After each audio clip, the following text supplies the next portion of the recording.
Hello, അസ്സലാമു അലൈക്കും. ഇന്നത്തെ റെസിപ്പി ഓവനും ഗ്രില്ലൊന്നും ഇല്ലാതെ ഈസി ആയിട്ട് ഉണ്ടാക്കാൻ പറ്റിയൊരു ഫിഷിൻ്റെ റെസിപ്പി കേട്ടോ. നമുക്കത് എങ്ങനെ ഉണ്ടാക്കാമെന്ന് നോക്കാം.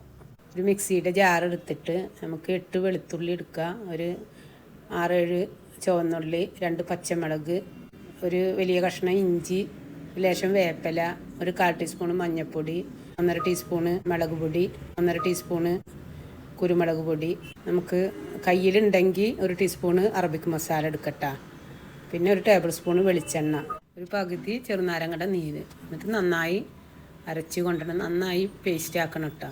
മീൻ ഗ്രില്ല് ചെയ്യുമ്പോൾ നമുക്ക് അറബിക് മസാല നല്ല ടേസ്റ്റ് കേട്ടോ, അല്ലെങ്കിൽ കപ്സയുടെ മസാല എടുത്താലും മതി.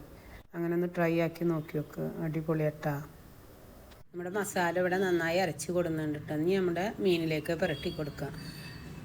ഗ്രില്ല് ചെയ്യാനും മീൻ വാങ്ങുമ്പോൾ നമുക്ക് വലിയ മീൻ വാങ്ങണം കേട്ടോ. ശേരി, കരിമീൻ. എനിക്കിവിടെ കിട്ടിയുള്ളത് പിലോപ്പിയാണ്. അതും ഗ്രില്ല് ചെയ്യാൻ നല്ലത് തന്നെയാണ്, നല്ല ടേസ്റ്റ് ഉണ്ട് കേട്ടോ. ഞാൻ അതിൻ്റെ മുന്നേ ചെയ്ത് നോക്കിയിട്ടുണ്ട്, നല്ല രസമുണ്ട്. മീൻ നന്നായി 2 സൈഡും വരഞ്ഞ് കൊടുത്തിട്ടുണ്ട്. നന്നായി നമുക്ക് ഈ മസാല തേച്ച് പിടിപ്പിക്കണം. എന്നിട്ട് ഒരു 15 മിനിറ്റ് നമുക്ക് റെസ്റ്റ് ചെയ്യാൻ വെക്കാം. അതിന് ശേഷം ഒരു പാന് അടുപ്പിലോട്ട് വെച്ചിട്ട് അതിലോട്ട് കുറച്ച് വെളിച്ചെണ്ണ ഒഴിച്ച് കൊടുക്കട്ടോ. ഗ്രില്ല് ചെയ്യണ കാരണം കുറച്ച് വെളിച്ചെണ്ണ ഒഴിച്ചാൽ മതി.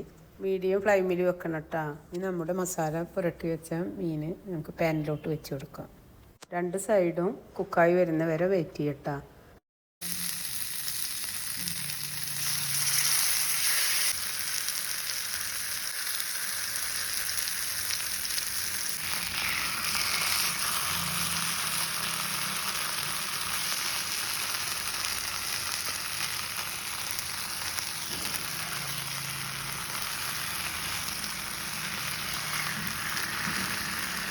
നമ്മുടെ മീൻ നന്നായി കുക്കായി വന്നിട്ടുണ്ട് കേട്ടോ. 2 സൈഡും നന്നായി കുക്കായിട്ടുണ്ട്.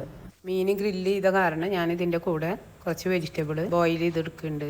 നമുക്കിനി ഒരു പാത്രം അടുപ്പത്ത് വെച്ചിട്ട് അതിൽ വെള്ളം തിളക്കുമ്പോൾ അതിൽ നമുക്കൊരു ഉരുളൻകിഴങ്ങ് പീസായിട്ട് നുറുക്കുക, അതേപോലെ തന്നെ 2 ക്യാരറ്റും നീളത്തിൽ നുറുക്കട്ടോ.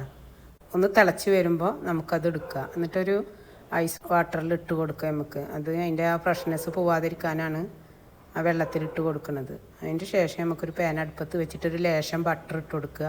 എന്നിട്ട് അതിൽ വെജിറ്റബിൾ ഇട്ട് കൊടുക്കുക. എന്നിട്ട് ഒരു ലേശം കുരുമുളക് ഇട്ട് കൊടുക്കുക, ലേശം ഉപ്പും. നമുക്ക് നന്നായി വഴറ്റിയെടുക്കട്ടോ. നമ്മുടെ ഫിഷും വെജിറ്റബിളും ഒക്കെ റെഡി ആയിട്ടുണ്ട് കേട്ടോ. ഇത് നല്ല ടേസ്റ്റിയാണ്, എല്ലാവരും ട്രൈ ചെയ്യണം കേട്ടോ. ഇത് ചോറിൻ്റെ കൂടെയും ചപ്പാത്തിയുടെ കൂടെയും ഒക്കെ കഴിക്കാം, വെറുതെയും കഴിക്കട്ടോ. അടിപൊളിയാണ്, എല്ലാവരും വീട്ടിൽ ട്രൈ ചെയ്യണം. ഇനി പുതിയൊരു റെസിപ്പി ആയിട്ട് വരാം. വീഡിയോ ഇഷ്ടമായ ലൈക്ക് ചെയ്യണം, സബ്സ്ക്രൈബ് ചെയ്യണം, സപ്പോർട്ട് ചെയ്യണം.